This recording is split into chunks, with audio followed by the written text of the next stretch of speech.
You're listening to the Small and Supercharged podcast with Ria Freeman. Well, on today's podcast, we're joined by Jo Deakin, who makes the most beautiful, tea sets, mugs, tableware. I'm very excited to hear all about this because I think a good mug is hugely underrated. It changes the entire experience of a cup of tea. But I want to hear all about you and how you got into this. Where did you come from? So tell us everything about you, Jo. Okay, well, it's lovely to meet you and thank you so much for the opportunity. Um, so I got into this in a fairly sort of, let's say, organic way.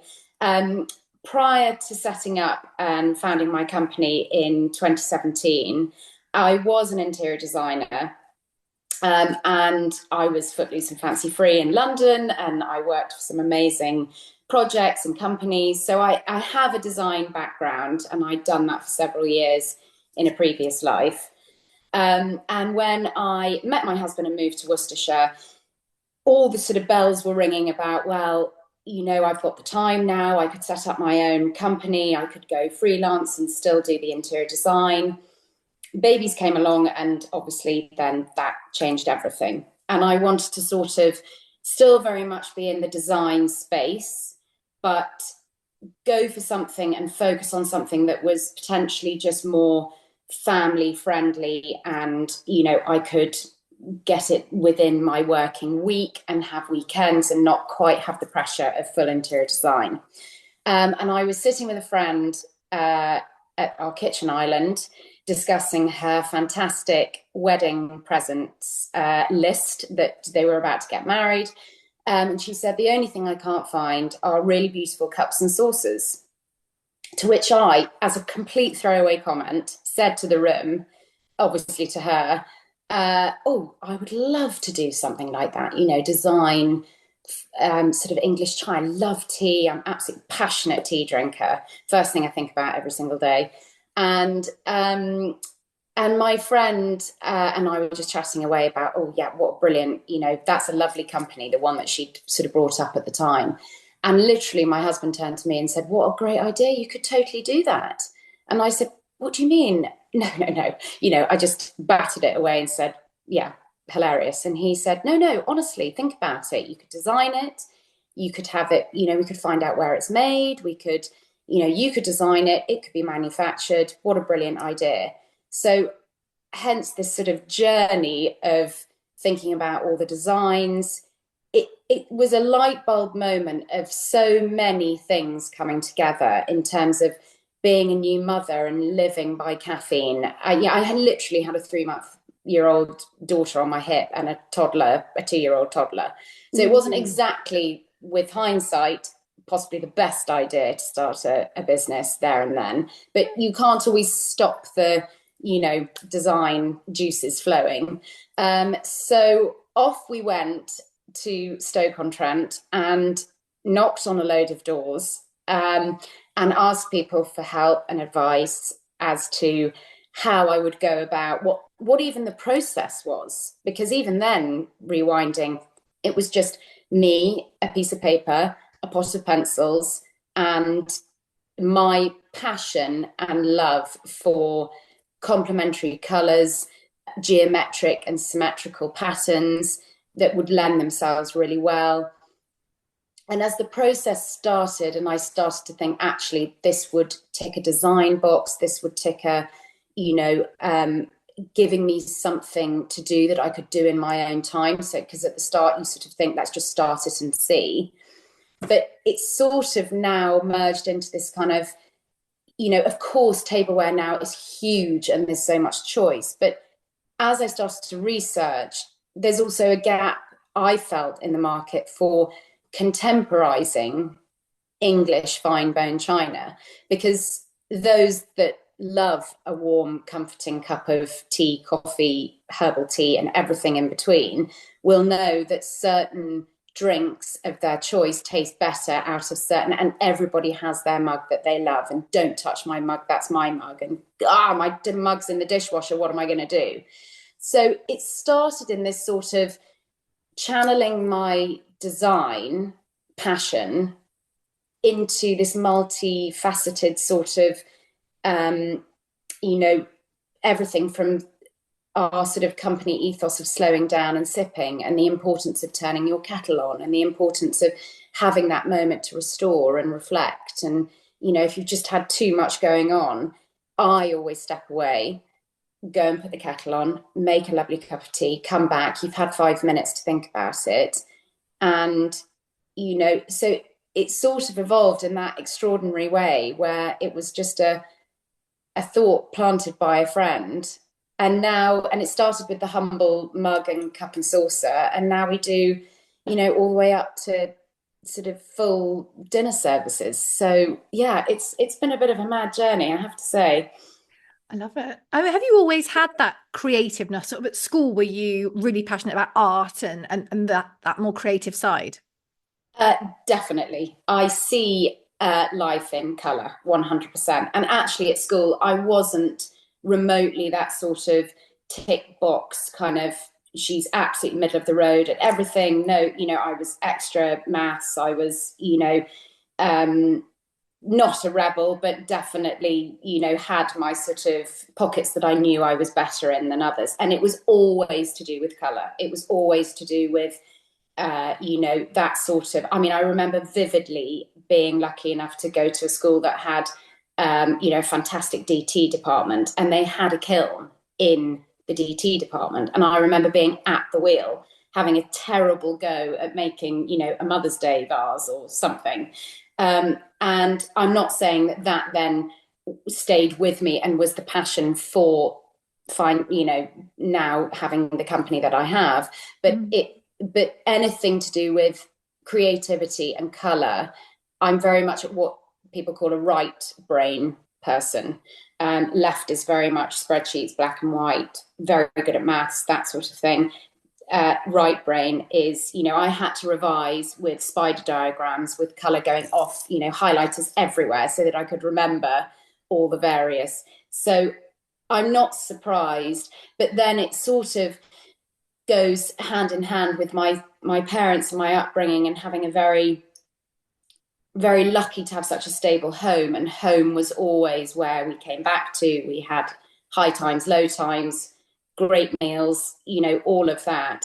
And so home and the comfort of that has always been a huge passion and inspiration for then getting into interior design and making someone's home as beautiful as it can possibly be. And so now doing what I do is almost literally the cherry on the cake of all of that, in that once someone has designed their home, then they're coming around their table, hopefully, to have those moments of joy. And now I can provide, a really top quality, beautifully crafted, entirely made in England product in which those people can, enjoy their home and those moments together. So design has always been, and the sense of home and the importance of that and gathering together has definitely been with me since I can remember, for sure. But it's also interesting, I think, like when you think about what you said about how that moment to reflect, like there's a lot of mindset there. There's a lot of um kind of mental health actually. But when you're doing interior design as well, I would imagine you don't just go, oh yes, pink's great in here. I don't know if you've ever used pink in a house. But it is about how it makes you feel, about those different tones, how it works with the family. So there's actually, it's a really lovely crossover of all, not just the color side, but of the meaning and the home, you said, about how important that is. Yes, absolutely. It's interesting because I sort of reflected a little bit before coming on to talk to you. And it did suddenly dawn on me that actually, when I pull together all the ethos of my business and what it's all about, strangely, the product is actually the very last thing. It's the takeaway thing. It's the thing I'm asking people to part with their hard-earned money for. But it's not a product that I'm just flogging, and I'm not taking away from any person who has successfully built a business that's doing fabulously well. But with mine, and I think this is where I hope to be a bit sort of different in my trail that I'm trying to blaze, is that actually it's about so many comings together of quality, of British manufacturing, of home life, of a moment to yourself, but also a moment that you can share. It makes a great gift. You know, there are so many moments, but it's the restoration. When I first was playing with all of the ideas and what it could be called before I obviously just settled for my name, you know, it dawned on me of that, and we still use it every single day when we're promoting, is the slow down and sip moment. So the world is chaotic, frenetic, concerning, exciting, but very high octane, high intensity. People are expecting to have it all boshed. Yes, I can be a business owner and a fabulous mother. You know, there is so much noise out there. And yet, the amount of fairs I've done, the amount of conversations that I've had with people about our product, everybody just loves a comforting cup of coffee Mm-hmm. at a certain time of their day, you know. And if you've had a good day, a bad day, a moment for yourself, or a moment where a girlfriend needs you, come over, let's have a cup of tea. We'll just put the kettle on and, you know, get it sorted. There are so many elements that go into the passion that I have behind this product. And then it all sort of comes flushing out in like a tiny little egg cup, or, you know, a cup and saucer. And so for that, I feel as though I'm not reinvented the wheel, but I do feel that there is quite a backbone behind our company and what we are trying to do. In that ultimately it does end with everyday luxury in the product that you're investing in, but it's been so well thought out and cared about before that box actually lands on your doorstep, if that makes sense. Absolutely. You mentioned as well that it's made in the UK, and that's clearly really important to you.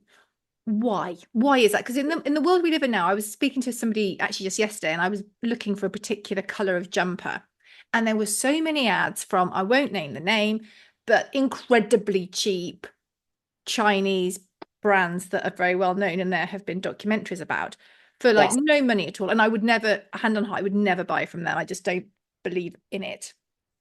But there are some brilliant manufacturers all over the world who create lovely things. You know, we've got loads of things we have are made in China and made in different places. There are some incredible manufacturers. And one of the great things about, depending on who you are, when you import, often it's much, much cheaper. There are Mhm. obviously negatives in terms of lead time, in terms of quantity, in terms of when it's arrived with you, if anything's wrong with it, what are you going to do?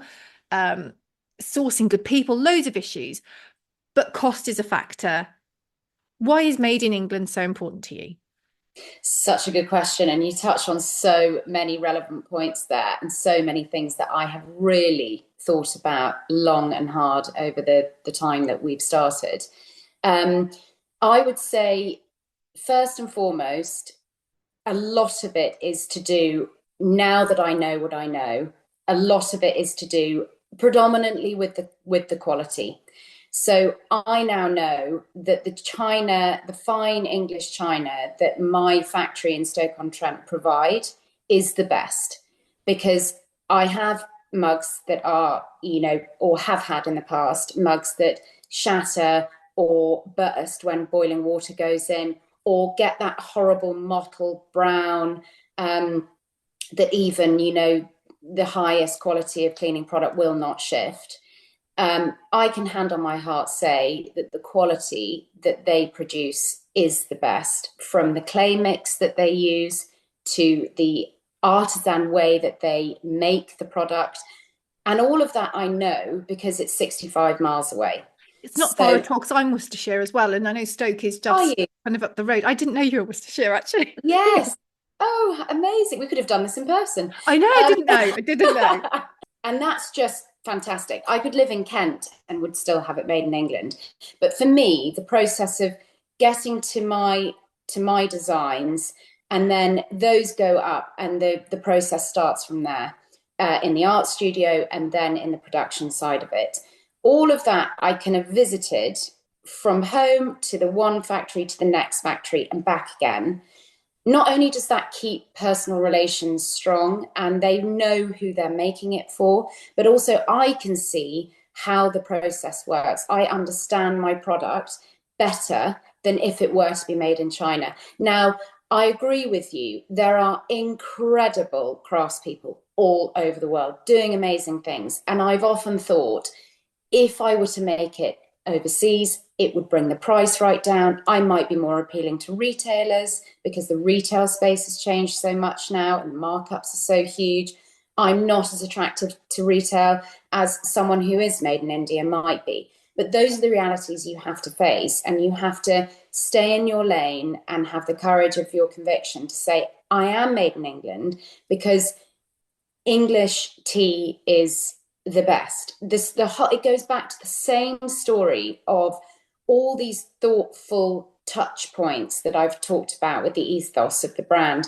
And for me, I think there are loads of people who really don't care where things are made. It's an excellent price point. I want it.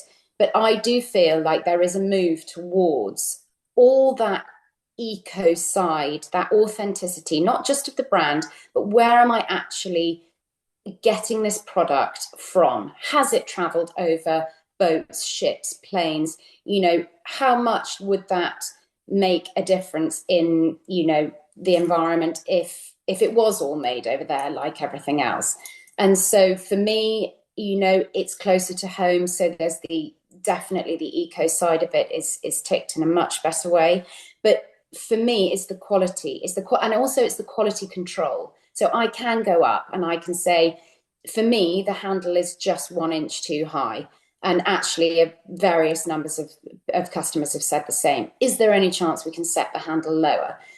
Of course, you can send an email and do that. But in this bonkers world, I'm a bit of a traditionalist, and I do feel it's important to go and look at these people in the eye and also champion what they're doing, because they are brilliant at it. And British manufacturing, gosh, think back, Stoke was an absolute sort of hive of activity back when Wedgwood was there, and Worcester pottery was alive and kicking.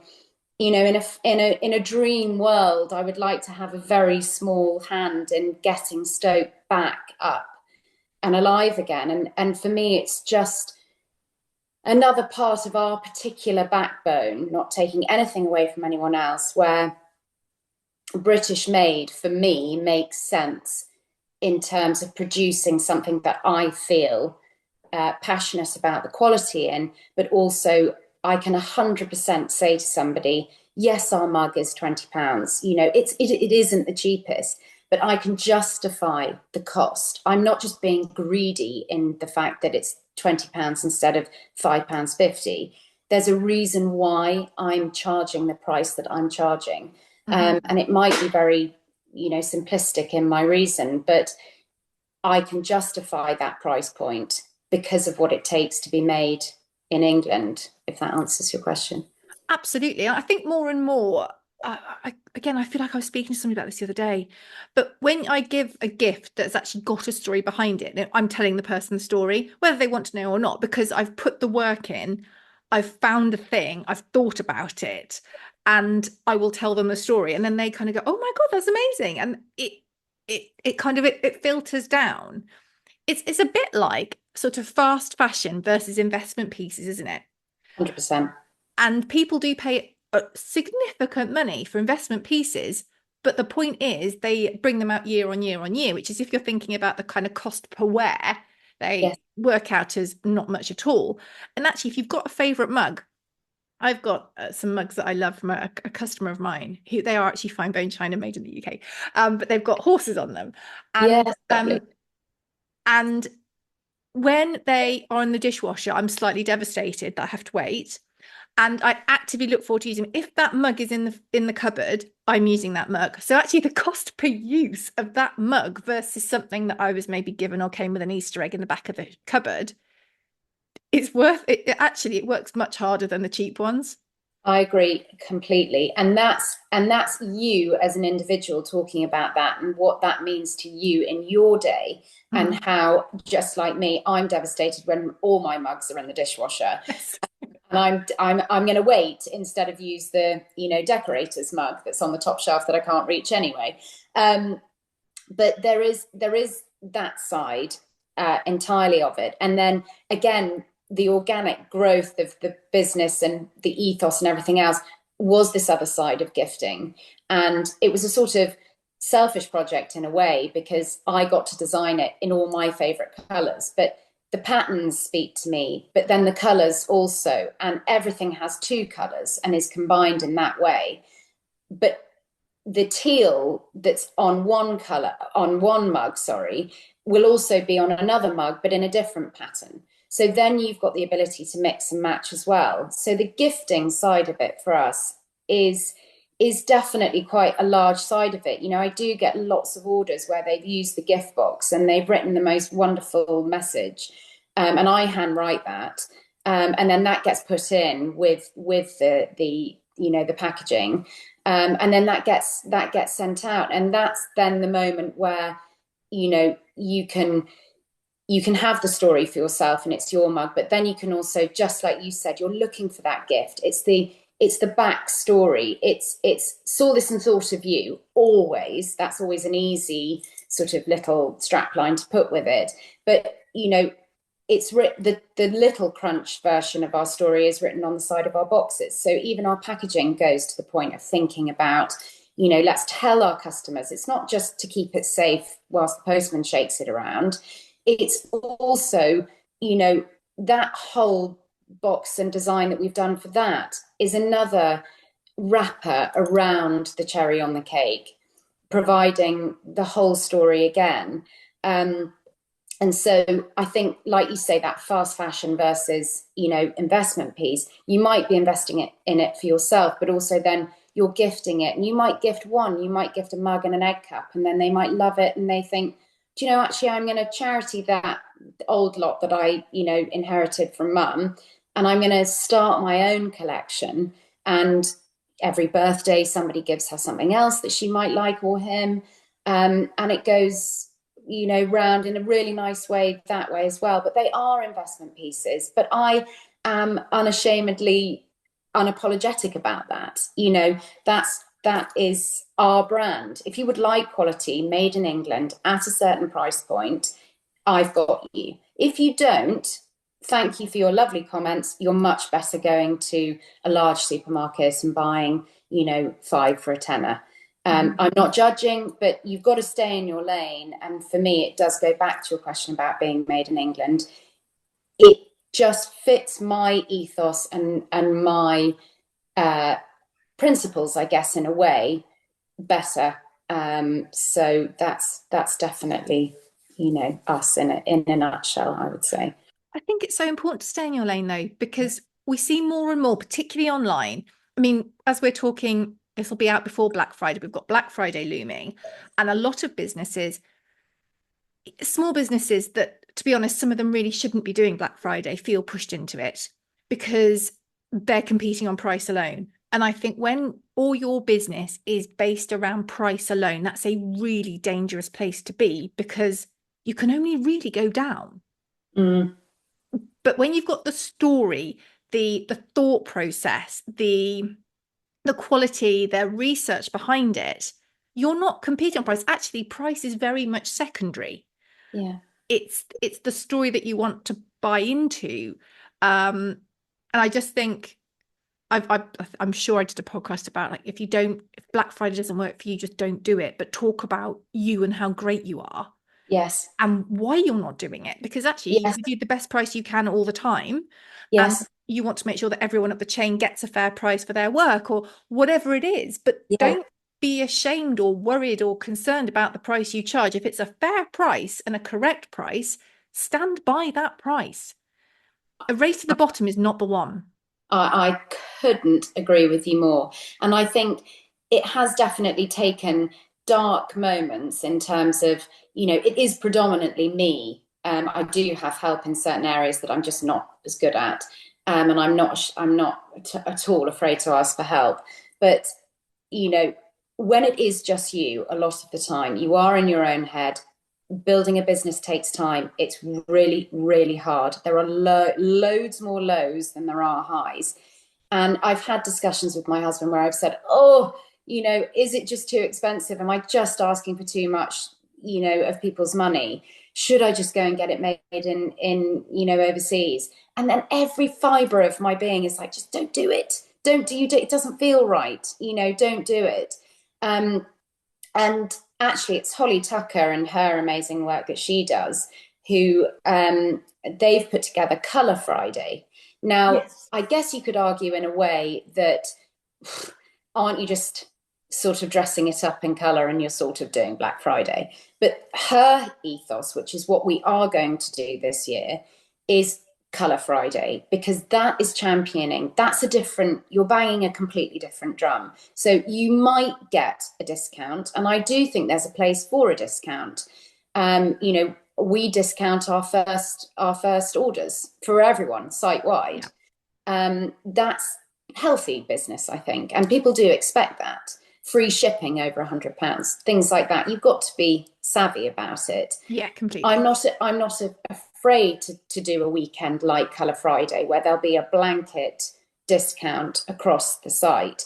But just to your point, Ria, is how you what you what language you use behind that. How are you going to articulate your story as to why that product is discounted? It's not a sort of on sale here, buy it now while stocks last. That's just another kind of large corporate tone.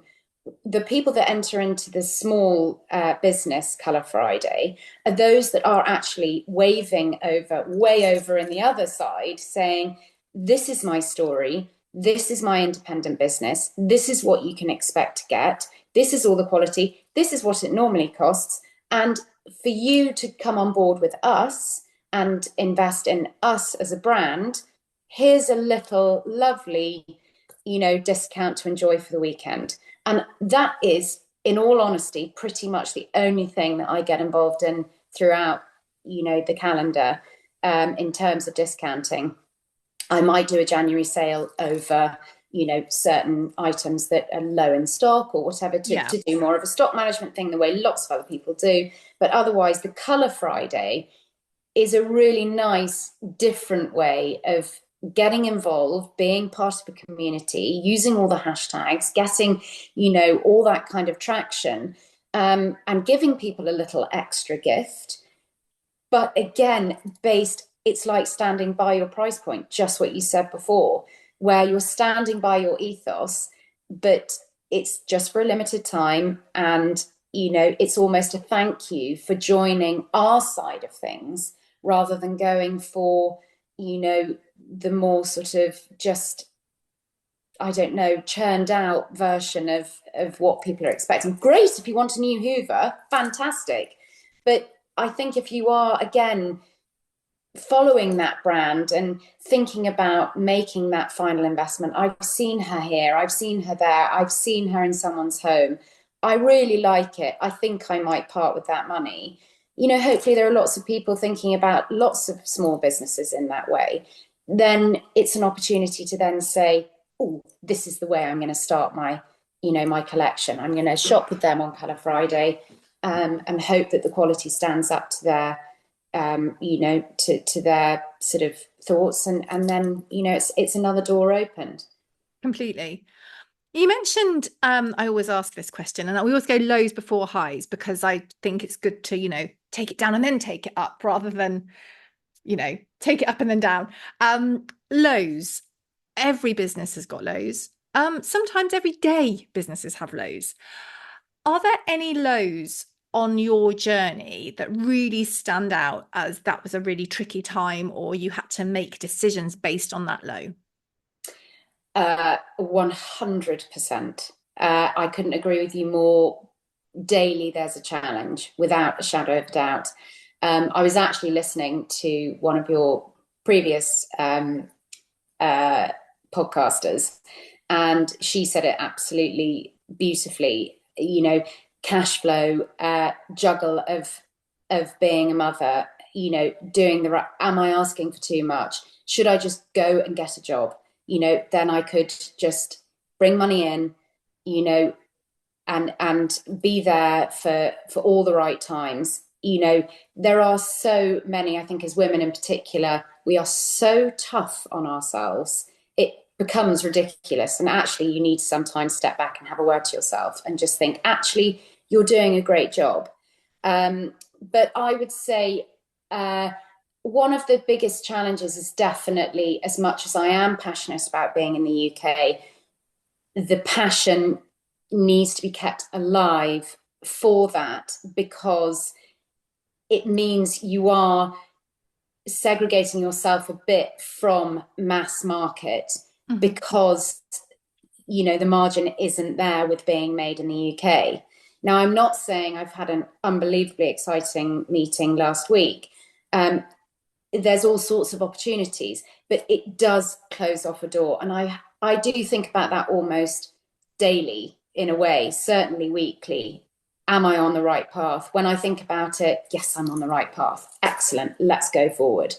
So I would say, working alone is definitely a challenge. And I do have support for sure, both from home and then from the people that that do the freelance side of things for me.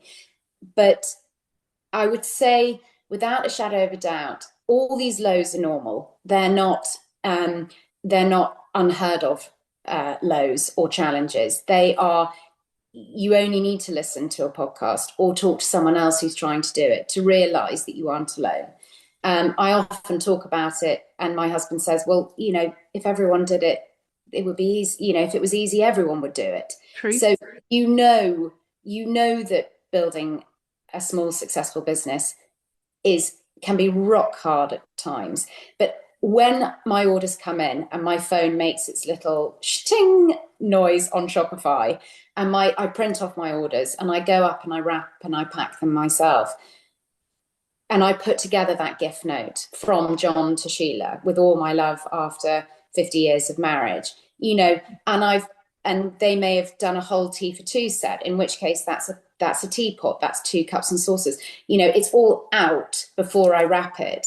I look at it and I think, I love this so much, and I truly believe in the product that I am producing and providing to people, that is enough of a small but significant high to then galvanize and get you through those lows. And those lows just are normal, everyday lows, but the challenge is real, and it does make you feel alive. And I do think that's right, that if it was easy, you'd become complacent. You'd only, you wouldn't fight for it in the same way.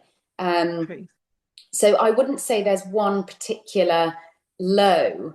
It's almost getting comfortable with having the challenges and riding the highs and lows, because you also don't know when they're going to come. No. And I think that working on your own, that kind of second guessing yourself all the time. I know I do it. Like, you kind of think, you'll get an email in about an opportunity and I'll think, oh, that's really good. And I'll think, no, hang on. Is this where I'm actually heading? Do I want this? Am I just looking at it because actually it's good money and I can do it? Or am I looking at it because I want to do it? And then you're kind of in your own head, as you say. But when you run your own business, things like this happen all the time. And you think, should I, shouldn't I? If I say no, what does that mean? If I say yes, what does that mean?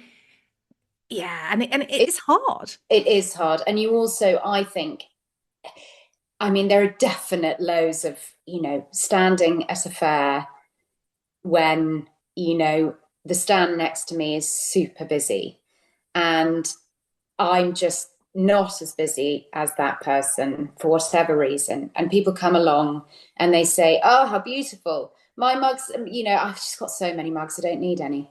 And they walk off and they don't realize how heartbreaking that is, that I am standing there in front of you, giving you my soul in exchange for buying something from me. Those are definite lows where you really have to, and something always good comes of everything. But I've had to show up to those things to realize how awful they can be, how cold and hungry you can get because you can't leave your stand. versus meeting somebody who has opened an entirely new door for me in the bespoke section of what we do. You know, so you have to do the lows and have lots of lows in order to exchange for one high that just might give you enough that you think, no, I'm definitely not done. I thought I was sort of throwing it all away. I can't do it anymore. I'm going Yeah. on Indeed. I'm going to be, whatever. Going back to interior design. And then something happens. It's almost when your baby smiles at you for the first time, you're like, oh, thank God for that.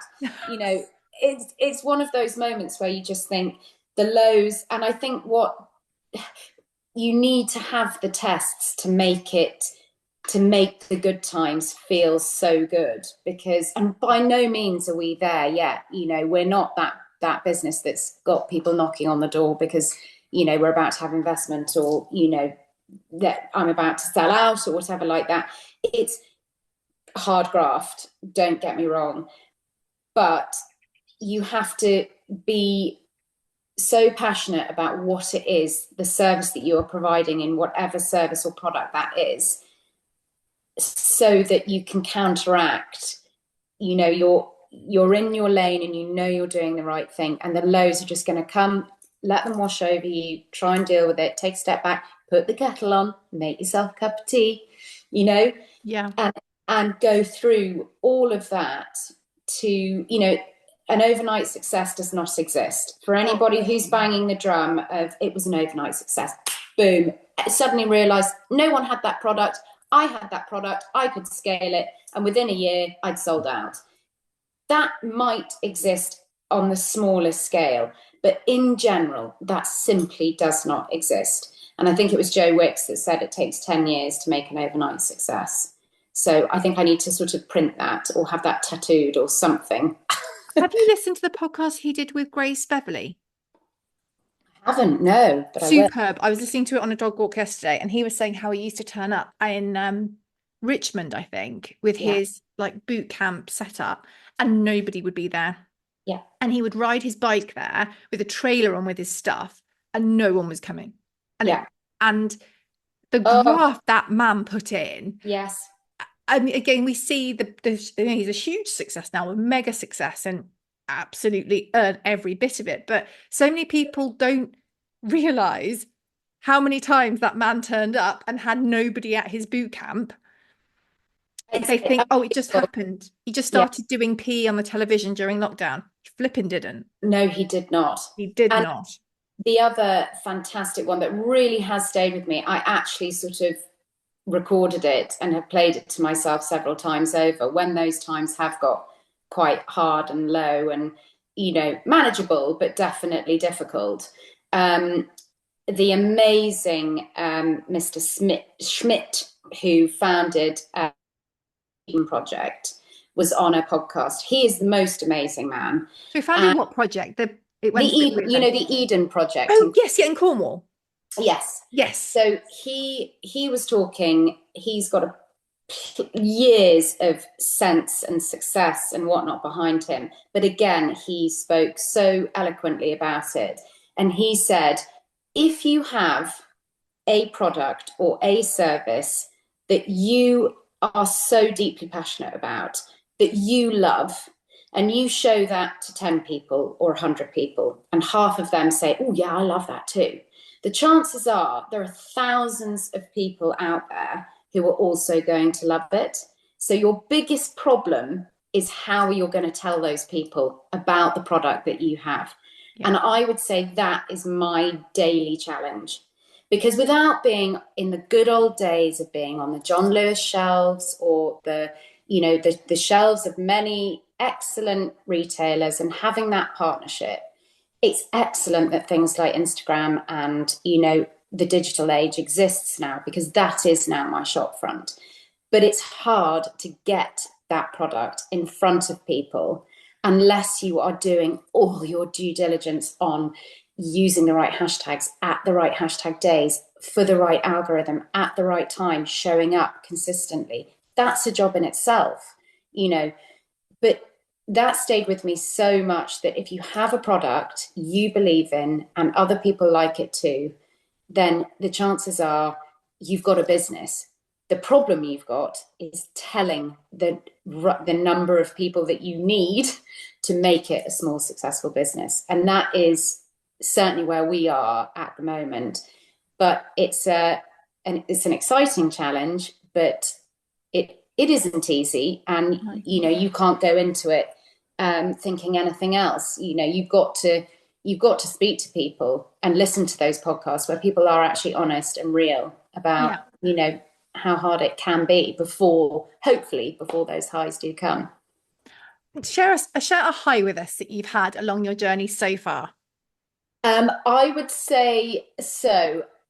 One of the first, and hopefully one that will stay with me forever, is the moment where so many loyal family and friends, when I first launched in 2017, knew what I was doing.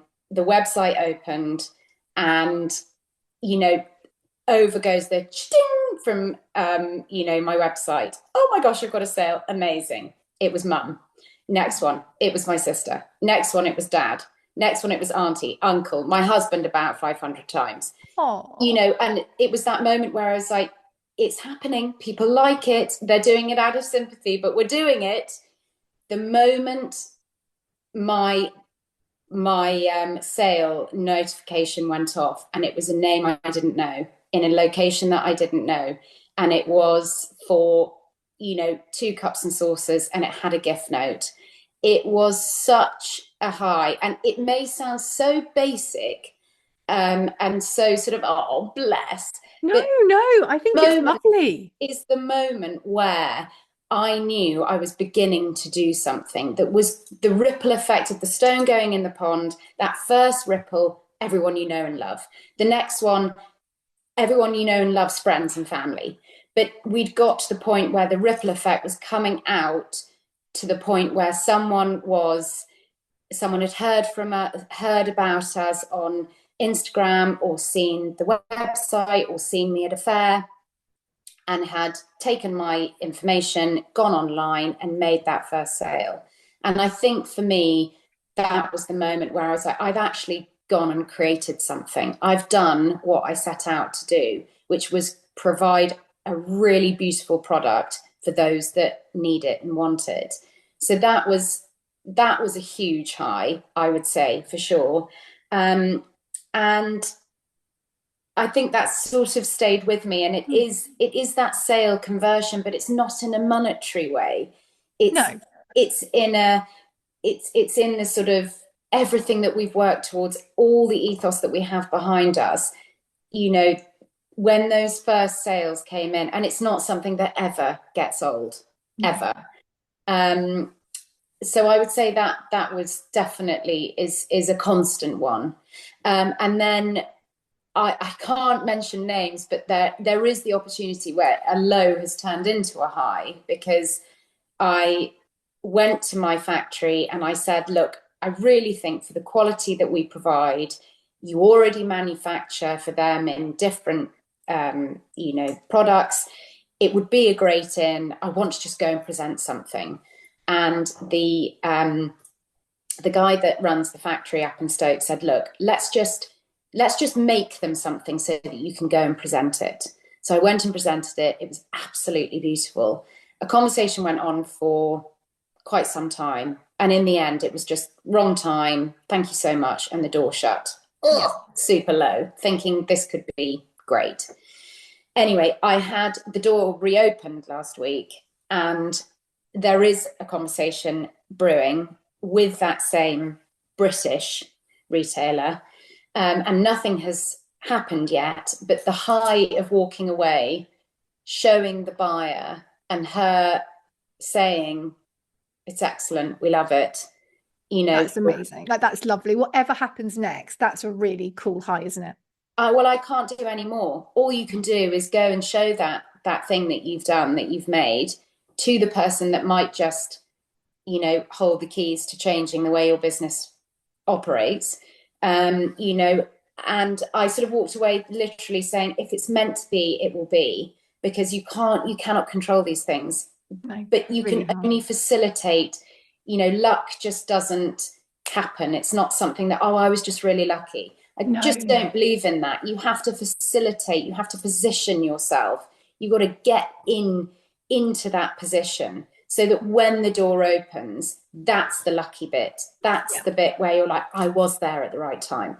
I did stay British for the right reason. And this is me, fingers, toes, legs, arms crossed, everything in the hope that it might happen. And if it doesn't, I truly believe that something else will happen. But you have to facilitate all the moving parts that you can be in control of in order to position yourself in that area where then the luck comes and then you're away. completely agree with that. And so we're just at that point now where we're hoping to be able to sort of burst through the ceiling and really start to sort of make waves. But and obviously all the lovely comments that people say. I mean, people take the time to email me when they have opened their boxes. I get emails saying, this is exactly what we were looking for. My husband and I were arguing for a year over him liking something and me not liking it. And so we just went round and round until we found you. We've started our collection. We're telling all our friends, thank you for what you do. You can't say sort of fairer than that in terms No, of a high, but also an incentive to just keep KBO, as we say. absolutely. Yeah, exactly. The last thing I'm going to ask you before I ask you everywhere we can find you online is, are there any tips or advice you'd give people who have a small business, who are thinking about starting a small business? I mean, you've given loads of insight already, but is there anything that really stands out that you'd like to share that's really helped you? Um, I would say, oh gosh, lots of things. It's got to be about the product. It's got to be about why you're starting your business. You have to believe in it. If there is a glimmer of doubt, I would I would always say just go for it and see. Um, I would You've got to try everything. Get the product or the service or whatever it is that you are thinking of turning into a business. Get that to the point where you are providing the best you possibly can.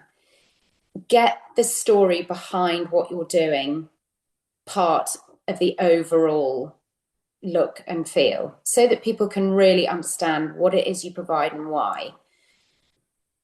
Believe in it wholeheartedly and just throw everything you possibly can at it. Definitely ride the highs and lows. Have someone in your life who's sort of strong, be it a friend, a partner, a parent, your child, whoever it may be, somebody you can bounce ideas off. If you're going to do it alone, expect it to be probably twice as hard. But if you want to do it, try it without a shadow of a doubt. Don't hesitate, jump in, be realistic, and don't be too hard on yourself if it doesn't work out. Could not agree more with any of that. We really do only get one go round, so we need to make it count. Yeah, and failure is an awful word. And I think for anybody who's tried, it always goes hand in hand. Oh, I tried and I failed. You didn't. You didn't. You just really tried. But no one, well, lots of people have got a, never-ending cash flow, but us mortals don't. And, you can try until it's too much of a compromise, in which case you're being sensible, Mm. and something else will come of it. I have learned so much in the last 7 years, way more than I ever would have if I hadn't have tried with my business. And I think it's made me probably a better person just for myself in terms of my understanding, my appreciation, my work ethic. You want it so badly, you want it to work because you Yeah, believe in what you're doing. yeah. So as long as there's a belief there, I think that will carry you through. But it's so much easier said than done. But try not to be too hard on yourself because there just are going to be tough times, and you have to try and be kind to yourself. No, completely agree. So tell us, all the places that we can find you online? Well, it's all on my wonderful website. So you can shop directly on Instagram and Facebook, obviously. But www.jodeakin.co.uk is where you will find us, our story, about all the sections.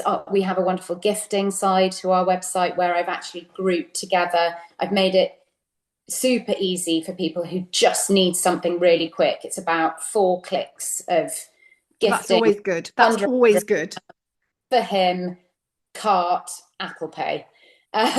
So, there's a 4 sort of prong process that you can use for the gifting side. You can shop around on our website to your heart's content. You can contact me and the team to find out, if bespoke is an option, or can I buy, this instead of that.